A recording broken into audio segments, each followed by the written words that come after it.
So the next person on this illustrious panel, another person from Vanderbilt, which is really a hub, fantastic hub of H. pylori and gastric cancer research, obviously, as we had Shalja yesterday and Blanca today. So this is Keith Wilson. He's professor of medicine at Vanderbilt. He has a focus on gastrointestinal mucosal inflammation and carcinogenesis. He leads that DFMO trial that Assad referred to yesterday in Latin America among individuals with precancerous lesions. So we're very excited to have Keith. Thank you.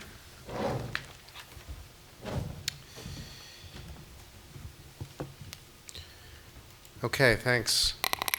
I'd like to really express like everyone else, my gratitude for the organizers for putting this exciting meeting together, and I hope it's not the first one. It's the first one, but I hope it's not the last one.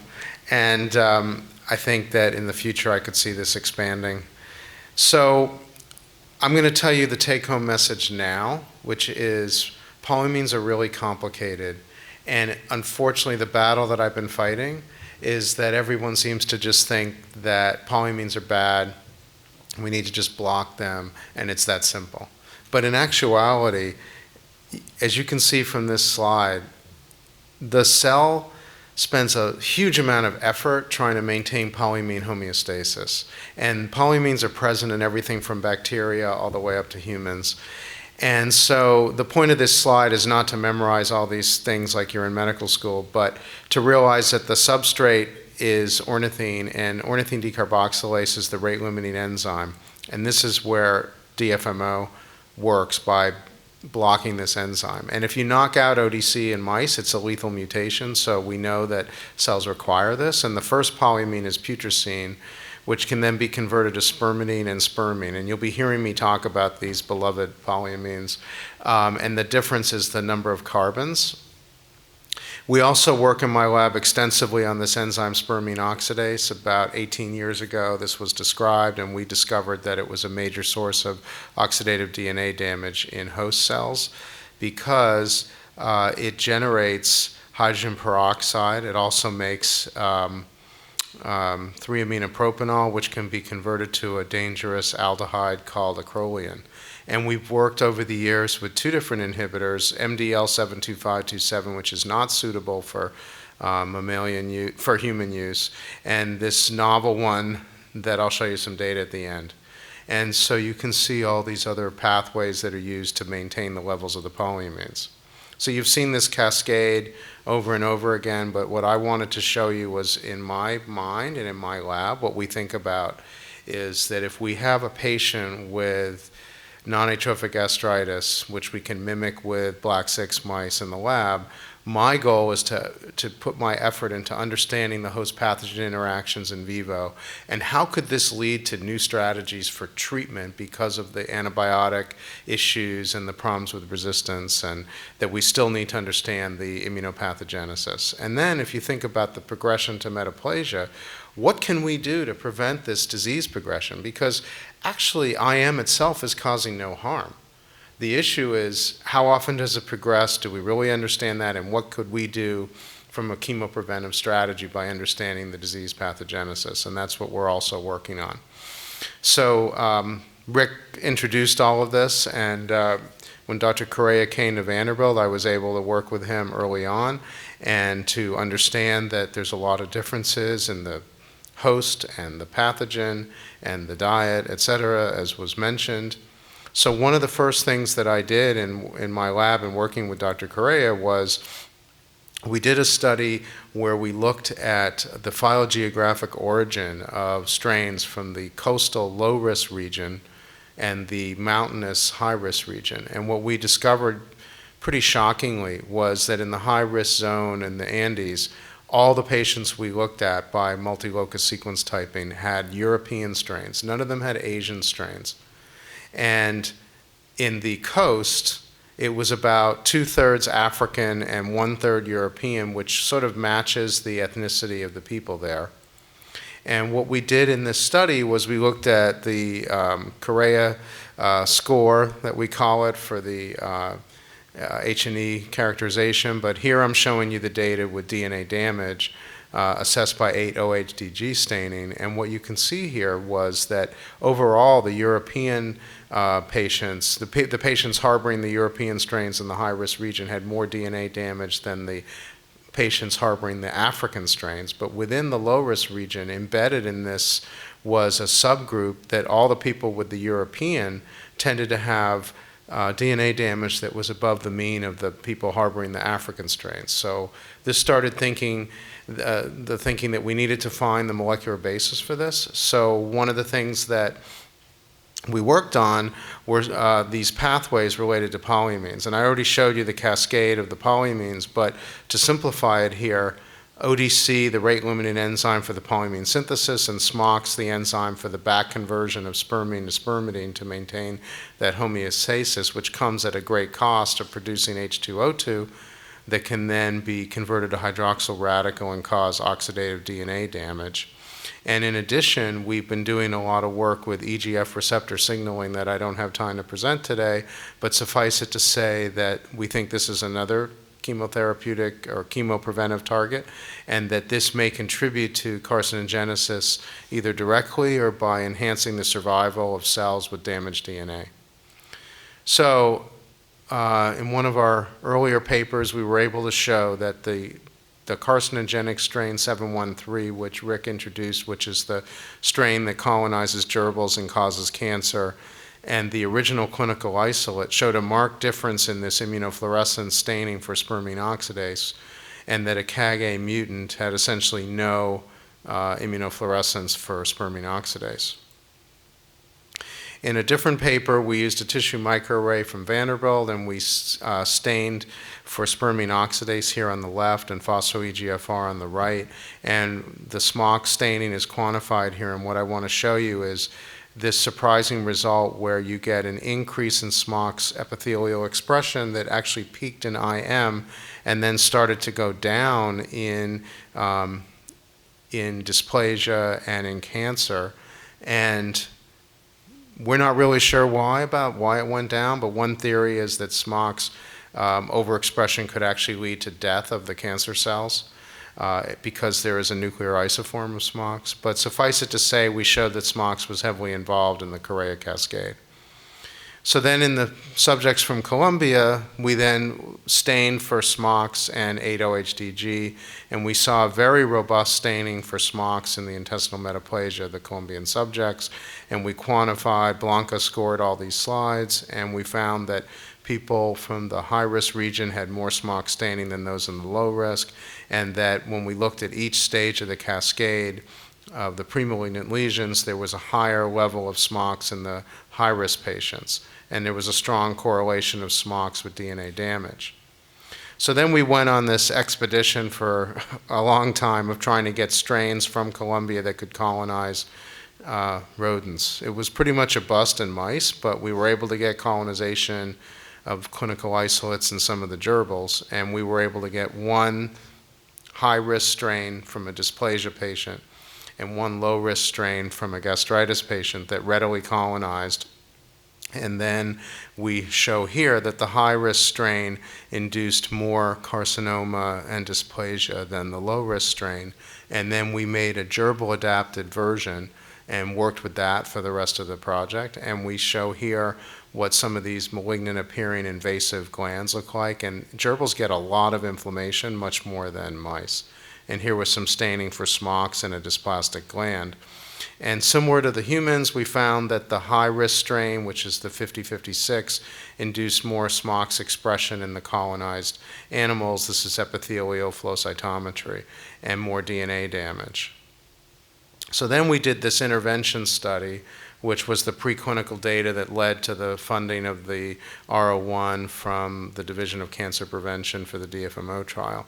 And what we were able to see was that we used DFMO, 1% in the drinking water, the inhibitor of ODC, and we used MDL72527, the Smox inhibitor, injected 3 times a week IP, and then the combo. And here we're showing in the light blue that we did get suppression of the polyamines with the DFMO.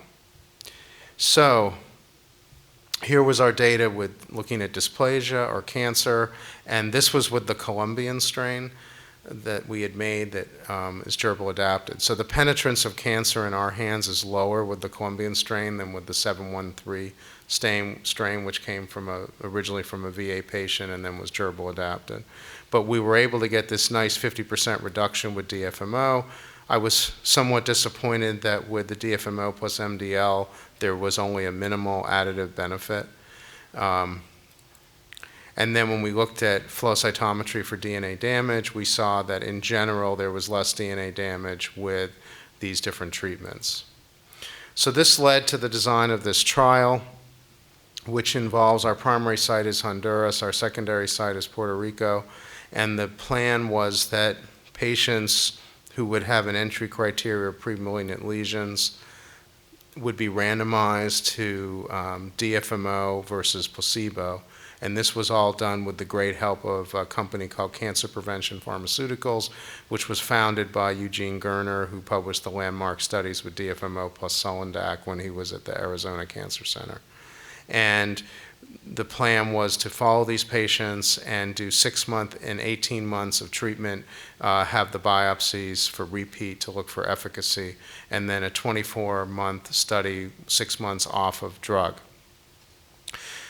So I'll be very frank and say this has been a very challenging project due to a lot of logistical issues of doing an international trial and issues of the power grid and political instability in Honduras, but we have persevered and we've gotten tremendous help from the Vanderbilt Cancer Center.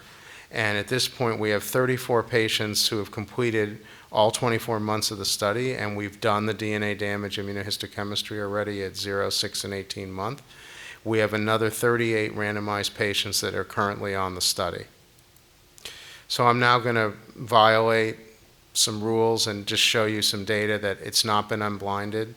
So I'm very frustrated that I don't know what's treatment 1 and treatment 2, but after Assad built up this thing, I decided to go ahead and I just got this report last week from the statistician, our chair of biostats at Vanderbilt. And actually, both of these comparisons for treatment 2 versus 1 are statistically significant. This is the interim analysis on the first 34 patients with the phospho H2AX IHC staining scored by Blanca in a blinded manner, and they're using a generalized estimating equation for ordinal data. Both of them are significant. And when I've looked at our spreadsheets, we have 26 more patients that have already completed 6 months, and 23 will complete 18 months within the calendar year. Of the 38 that are on study. So we're excited, but we don't know what the groups are. Okay, so anyway, now some more basic science preclinical work. So we were able to obtain spermine oxidase deficient mice from our collaborator at Johns Hopkins, Bob Casero, and all these data I'm about to show you are from a paper we've sent to Oncogene that we're revising and resubmitting next week. The deadline is next week. So here what you can see is some inflammation in wild-type mice shown here and a reduction of that with infection. And here's the inflammation score, which is not super impressive, but it is significantly different. PMN counts that Blanca did were impressive, and then we followed that by doing something that I really like because it's very visual, is myeloperoxidase assay, which is a marker of this enzyme that's present in granulocytes. And you can see a nice reduction in that, and as kind of expected, when you see less inflammation, there's more colonization. So we measured the polyamines by a sensitive assay that we were able to develop at Vanderbilt with a collaborator, Klaus Schneider, and this is by mass spectrometry, which we have found is far superior to the HPLC method that was used previously.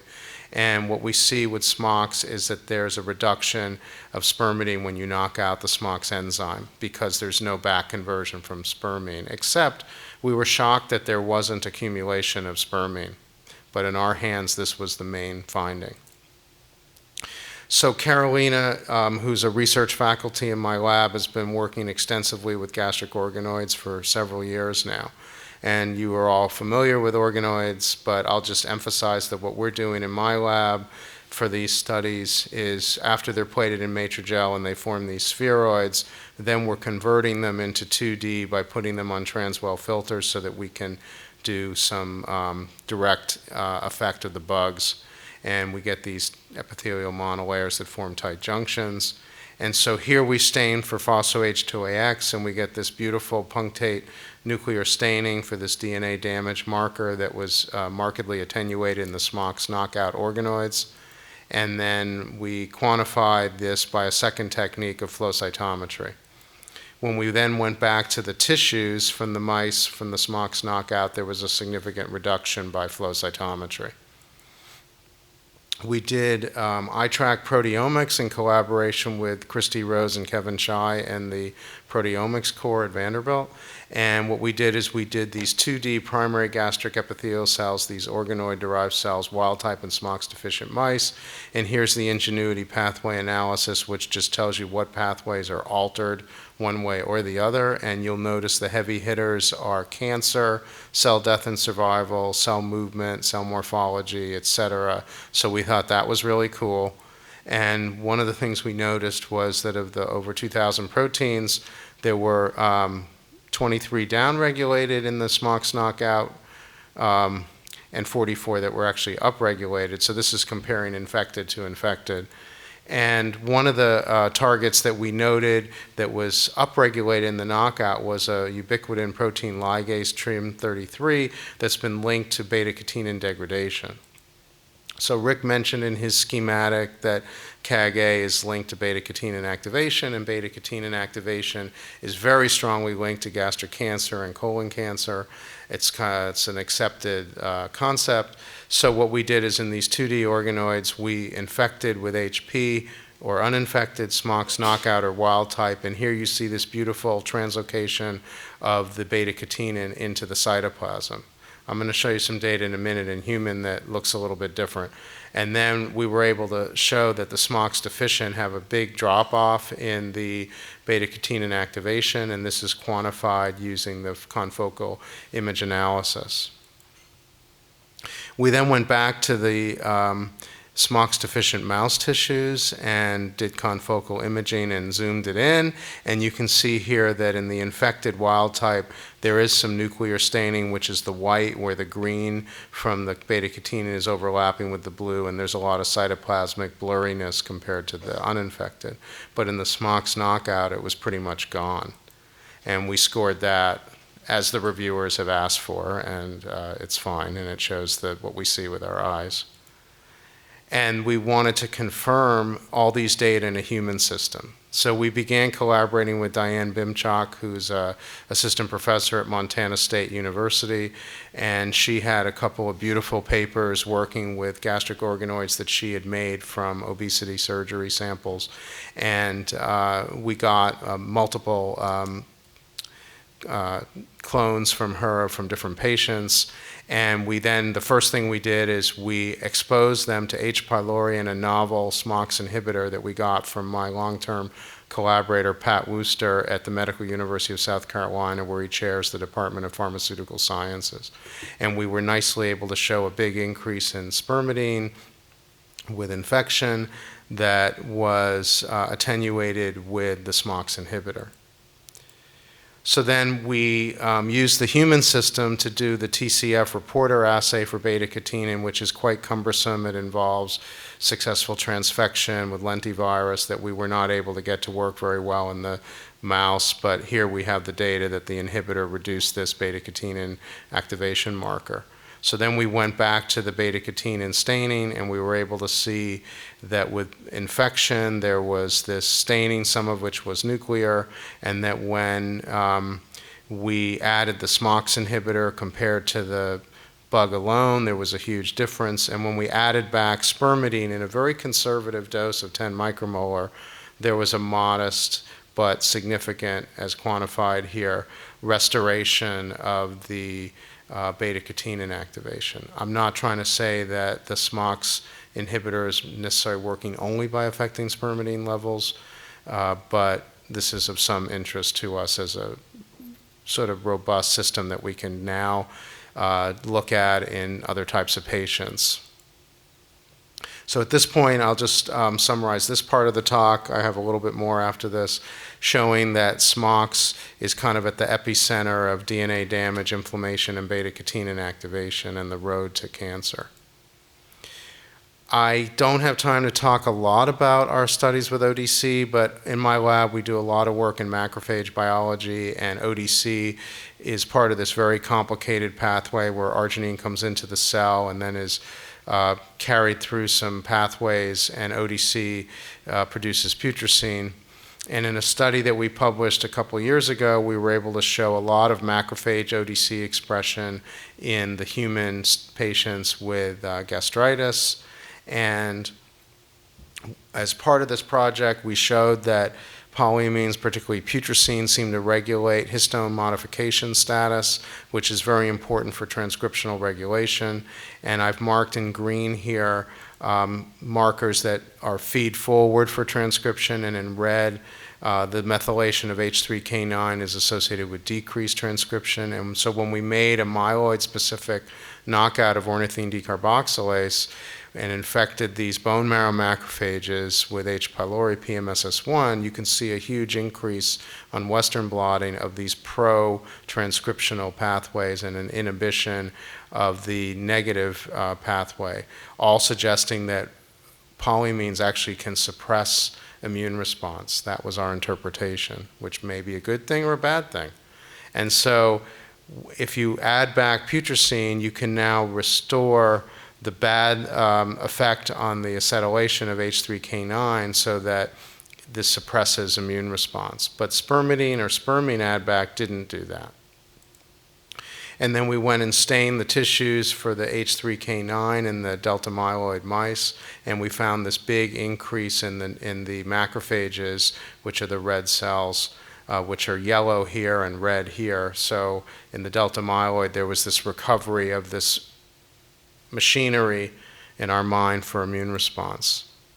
So I'm going to go through these current slides very quickly. Rick introduced the type 4 secretion system, and what we decided to do was in our gerbils, we wanted to look more in a granular way at could DFMO, which we're using in our trial and reduces cancer, which we recapitulated with strain 713, could this be affecting other things like the bug itself? And we got this idea because we had made an observation a long time back that in liquid culture, DFMO maybe was affecting the growth of the bugs.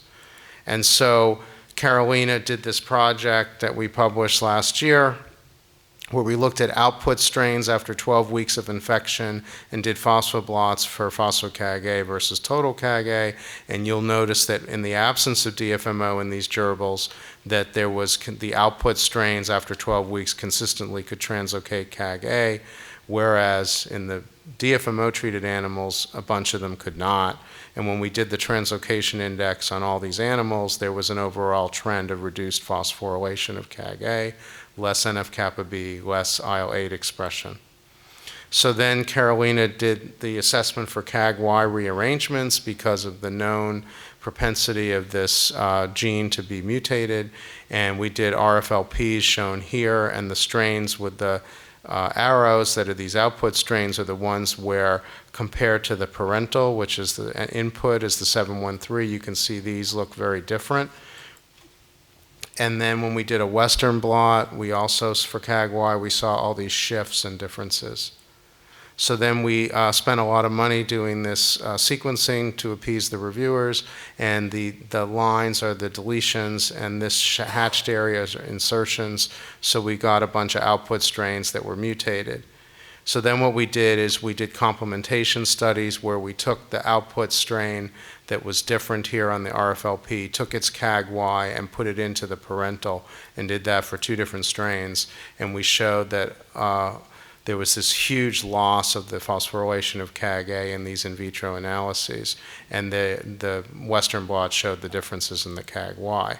So then we did this exciting but long-term experiment where we took the output strain from a gerbil that had the mutation of CAG-Y and put it into a bunch of new gerbils, and it had very little inflammation. Red is cancer, because red is bad, and blue is dysplasia, and green is no dysplasia. And you can see with the parental, a lot of cancer in this experiment in the gerbils, and none with the output strain from the DFMO-treated animal.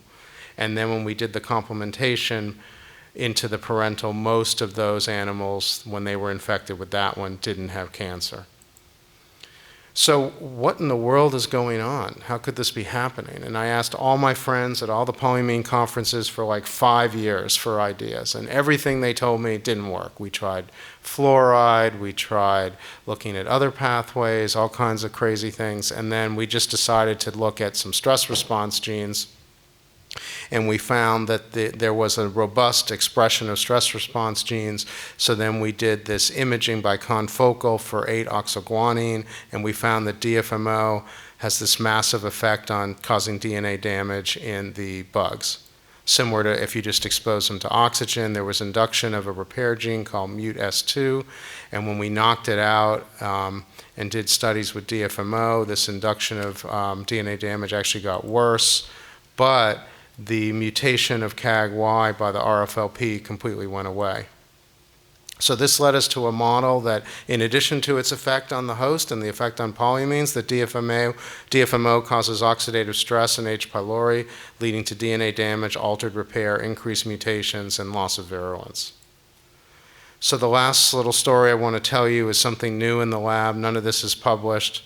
This work is being done by Alain Gobert, a long-standing research faculty in my lab.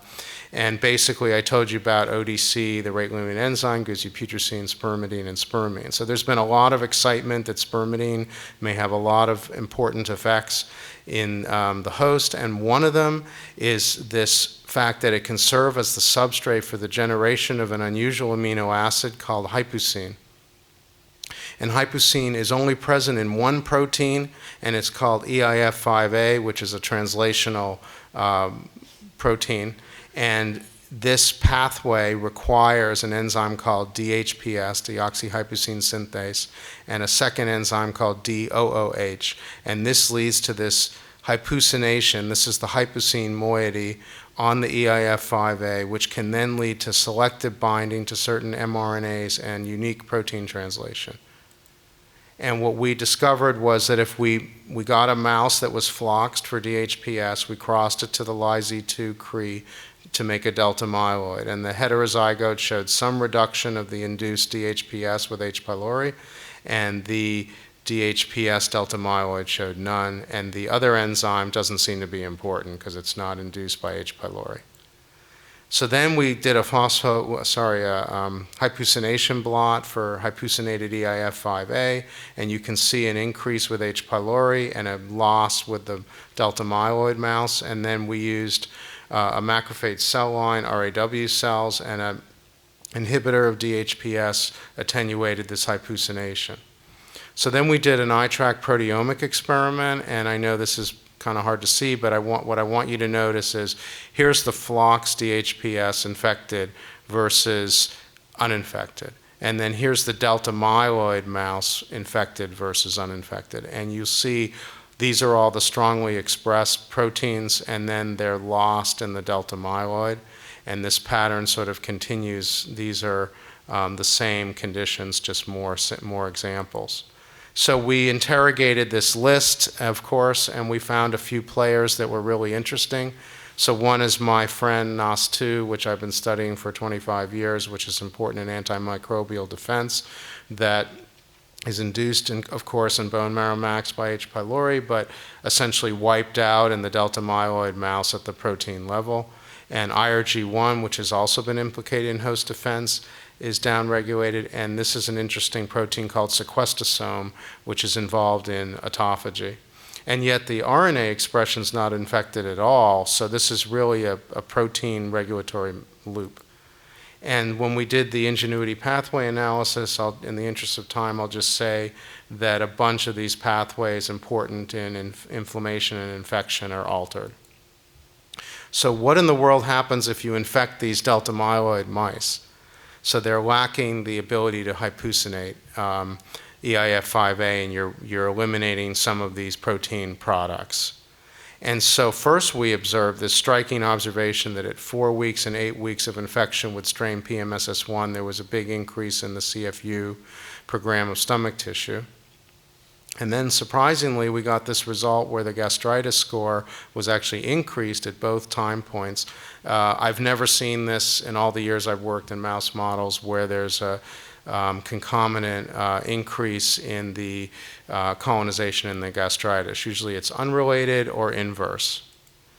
We've seen, by the way, in a colitis model with Citrobacter infection, the same thing. So when we stain the tissues for EIF5A hypocyanation, you can see here that it's all these yellow cells. This is proving this is going on in situ with H. pylori, and it's mostly green here with the delta myeloid. When we looked at NOS2, we see abundant NOS2 in macrophages in yellow and essentially gone in the delta myeloid mouse. And then with Blanca's help, we selected some cases with H. pylori gastritis from humans in Colombia, and we showed that in a normal tissue, there's essentially none of this hypocyanated EAF5A, but with H. pylori gastritis, there's robust double staining of macrophages for this hypocyanated EAF5A. So what we're excited to do now is to back-cross these mice onto the INSGAS that have a propensity for getting cancer and to use the GC7 in the INSGAS mice and in gerbils. And I don't know what's going to happen, but it's exciting. So I want to conclude by saying that polyamine synthesis and metabolism is important in the pathogenesis of H. pylori gastritis and gastric cancer. Smox is specifically linked to oxidative DNA damage, gastric inflammation, and carcinogenic signaling, including beta-catenin activation, and is a chemoprevention target. The ODC inhibitor DFMO may have additive benefits of effects on the host and H. pylori, and our chemoprevention trial is ongoing. And I really want you to remember that different polyamines have different effects depending on cell types and diseases, and that macrophages, it looks like putrescine affects histones, but spermidine contributes to host defense via hypocyanation. But in epithelial cells, spermidine may be involved in dysregulated carcinogenic signaling. And think about cell specificity when we're trying to think about areas for active investigation and new interventions. And finally, there's not time to go through all these folks. The dedicated work of people in my lab, some of my lab alumni, collaborators around the country, the help of NIH, VA funding, DOD, the centers at Vanderbilt. A big shout out to other people at Vanderbilt, Rick's lab members, Doug Morgan, who's now at UAB, who worked with me on this trial, and a big emphasis on the CTSR staff, who basically, that's the clinical trial shared resource in the Cancer Center. Without them, we couldn't do the trial. So thank you.